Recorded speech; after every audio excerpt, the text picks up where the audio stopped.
What I have right here is a Dalgona Candy that's been all the rage from Squid Game. And for the duration of this video, I'm going to be playing the Dalgona Candy game, where I scrape out the shape inside the candy, and if I can do it without breaking it, then I've won. So, to give you a little bit of perspective, this game has been around in Korea all the way back into the 60s and 70s. My mom used to love Dalgona so much that, she would make them and eat them all the time. So it's very interesting that it got so popular through the show Squid Game. While I make this Dalgona candy, I'm going to do a review of the ever popular Netflix show. And it's kind of coming off the top of my head, so it may not be as structured as a typical review, and I may go into more interesting aspects of analysis. That is, if I actually make it. So I think we should go ahead and give it a try.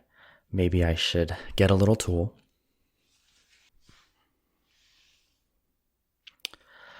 These are the two tools I have.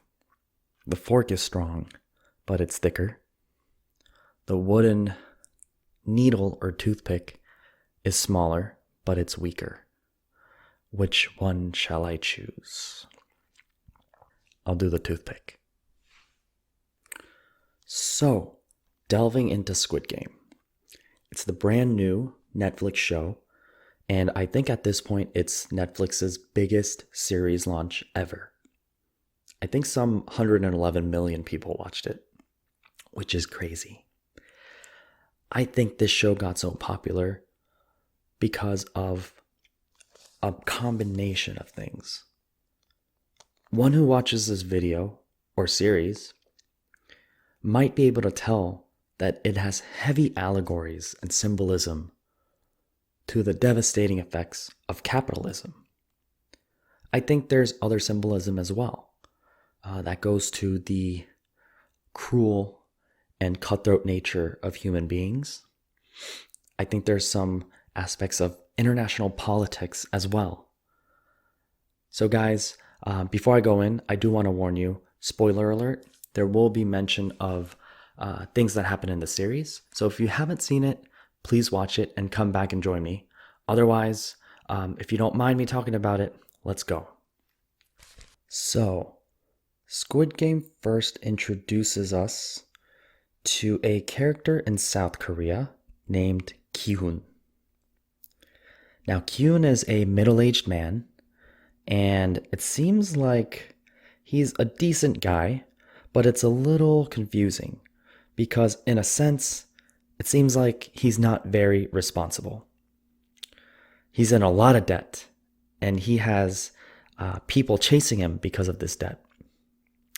Not only that, despite the fact that he's not doing so well financially, he just gambles. He gambles his money.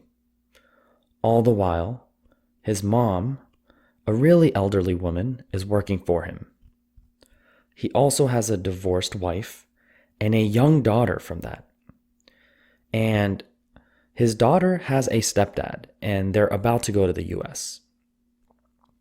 But Kihun, despite not liking this, can't do much about it because obviously he doesn't have any money. He's not in a good financial position to take care of his daughter or even really make a fuss about anything. Now, we see that Kihun gets more and more desperate, but one day, when he's on the subway, a strange man in a suit approaches him, and they play a game. And it's a pretty old school Korean game where they use pieces of paper to try to flip their piece. Just gonna update you guys on the Dalgona game. I'm scraping out little pieces, but it's a little precocious or a little precarious right now. Yes, precarious, that's the word. Now, after he gets invited to this game, he actually goes. However, it's pretty shady because when they take him, they make him unconscious. And unbeknownst to him, this game is held on a private island. When he gets there, he has a green outfit, kind of like how you see on me right now. And there are like 400 and some amount of people. And Kihun is number 456.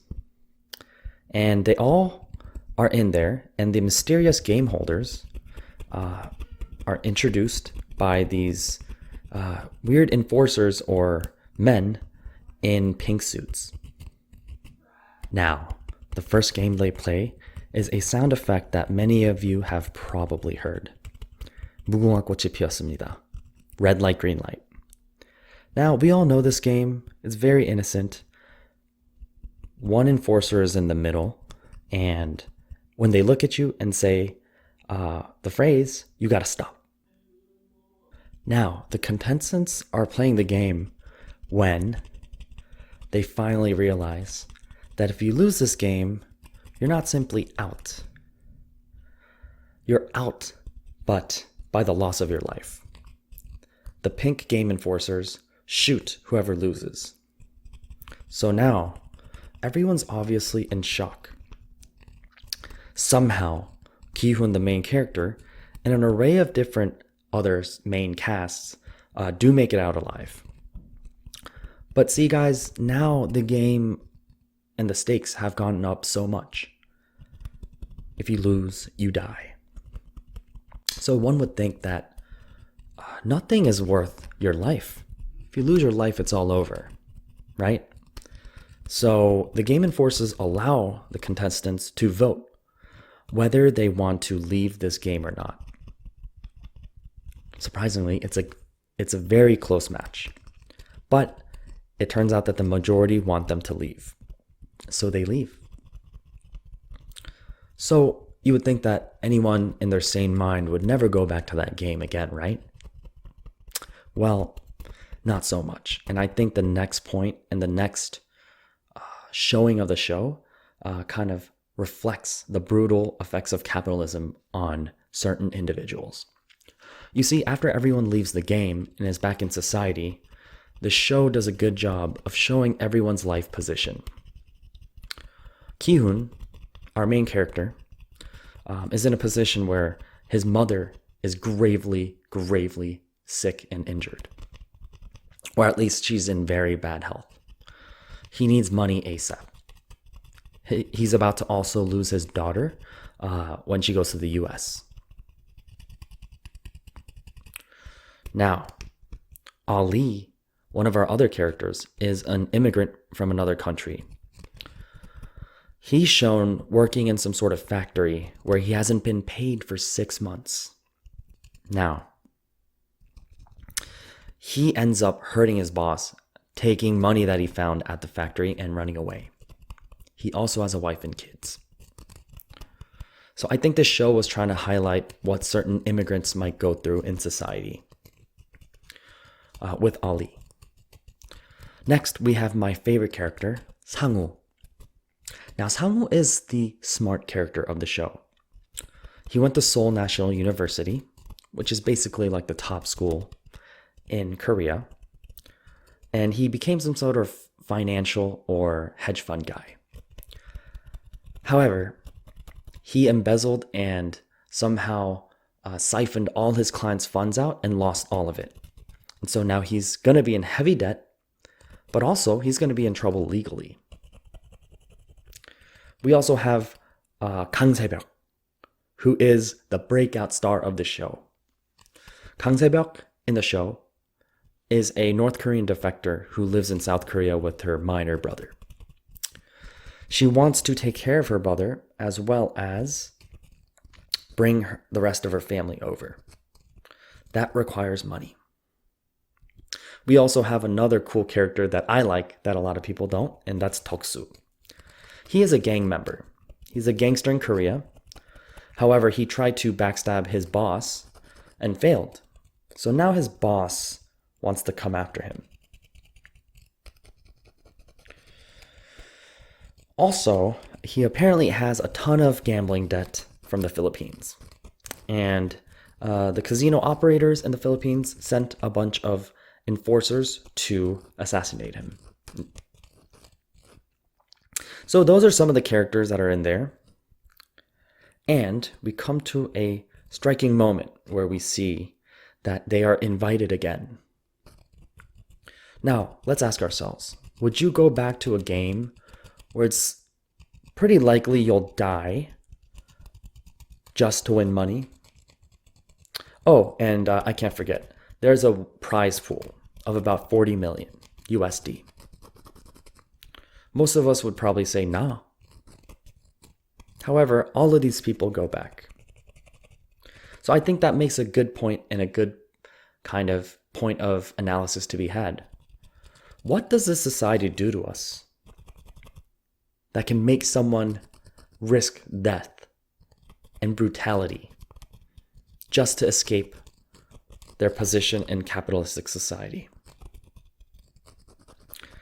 I think, obviously this show highlights and kind of makes it seem like a lot of people are really screwed by capitalism or, that sort of society.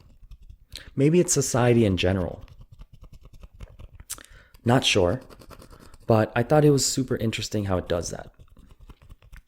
So they all end up coming back, and there are various moments and points of the show that are really amazing, right? Like the tug of war, where they finally somehow think of a plan and live despite going against a much stronger crew. I thought the lead up to that was interesting.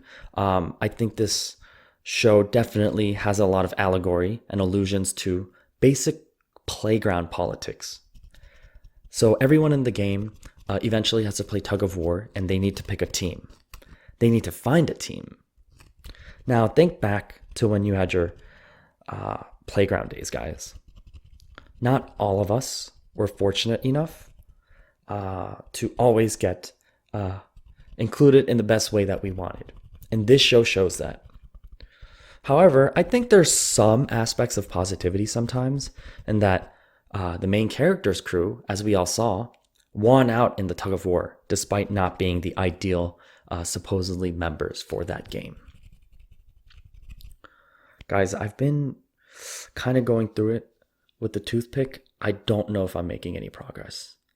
However, if you look at it from the back, just like when Kihun licked it, I'm starting to see light through it. I don't think it shows on the camera. If it doesn't work out, I'll just have to try to break it off. But yeah, guys, I think this show has so many interesting aspects to it. Basic school playground politics. The big strong guy tries to manhandle his way through everything, bring all his minions under him, and basically stomp out on the weak. That happens in the show. The game makers make it clear that you can attack people. You can hurt people to get an advantage. So I think it also goes to show that in real life, in real capitalistic society, people use their brute force or their mental brain or other fraudulent or devious tactics to get ahead in life, but at the expense of other people's lives. That was super interesting. It seems like the show really kind of bathed itself in those power dynamics. I don't know what to take of it, but it was kind of like a theme, I believe, in the show. Let's see. I may just have to start breaking it pretty soon because I can't tell. I can tell I've made a lot of progress from here. I see the light like Kihun did. One big part of the show was when they played the marbles game. There was a few key moments in there. Sangwoo uses his smarts and deceit to take advantage of Ali and eventually win. And, that made me think a lot of things. It made me think, first of all, one, man, Mans was in it to win to the very end because he almost lost to Ali. And it also brings up discussions of whether Sang-woo is a good person or a bad person, or something in between.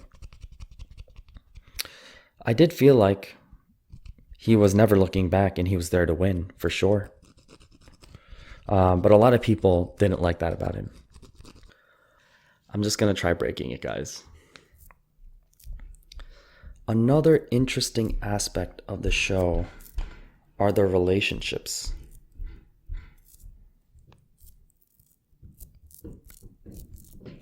Okay, this is really hard to break. Ooh.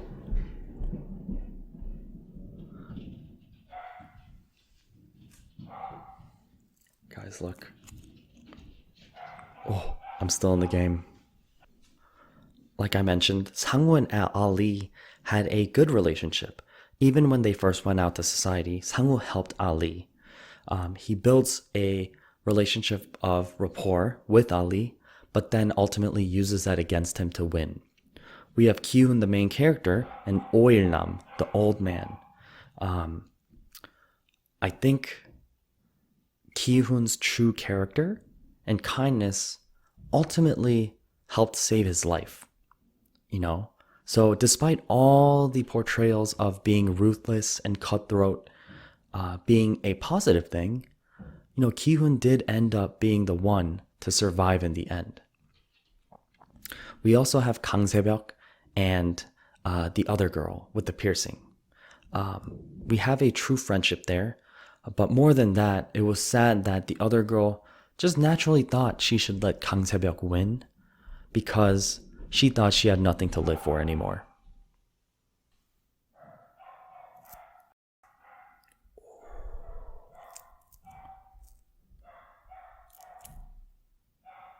There also some sort of allusion to the fact that these pink enforcers are also victims or slaves themselves. We're seeing that at one point they're made up of young men sometimes who don't seem to be there that happily. We also see that the pink enforcers and the contestants sometimes have their own scheme going on the side, which I found interesting. We saw it happen with the doctor where he was harvesting organs with them. And it kind of alludes to the fact that even in society, you have people who break the rules that are set, both with the government and civilians. I don't know how familiar you guys are, but that happens a lot. So that can happen a lot too. Government people and civilians somehow co-conspirating and coming up with schemes to make more money or profit.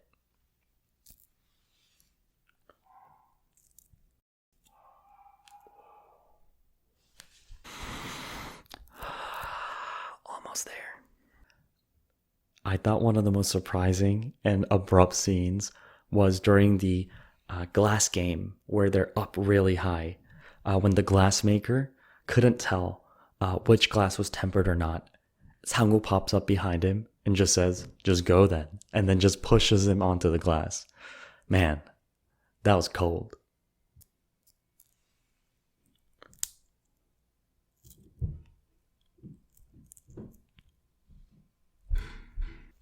I got it. Wow, I didn't think it'd be so easy, but I got it. So since I'm done, I'm going to wrap up some of my thoughts about the show. In the end, we have the final showdown between Kihun and Sang-woo. It ends up that Kihun wins. But before he wins, he tries to give up with Sang-woo to save his life. But Sang-woo ends his own life. Probably because if he goes back to society now, after all this, after the hundreds of deaths, at the very end, we see that Kihun is about to board a plane after winning the competition to go see his daughter in the US. However, he calls the secret organization. And it seems like he might go and try to take them down. So that, guys, is the end. I really enjoyed the show. I didn't think I'd enjoy it as much as I did. That's why it took me a while to watch it, but it was pretty awesome. I just thought that, you know, the heavy symbolism to a capitalistic society and its effects were, you know, pretty profound and allow for different types of discussions or thoughts. You know, I know that some people thought that the portrayals of the injustices in Korea might be a little exaggerated in the show. I can't speak to that, but because it was a purely fictional work, I believe that's why he did that, to obviously make it more dramatic and stuff. And at the end of the day, it's heavy in drama. Oh, I do believe that the VIPs that we see towards the end of the series is a representation. I feel like one could argue that the symbolism there is that South Korea are the players and those VIPs there.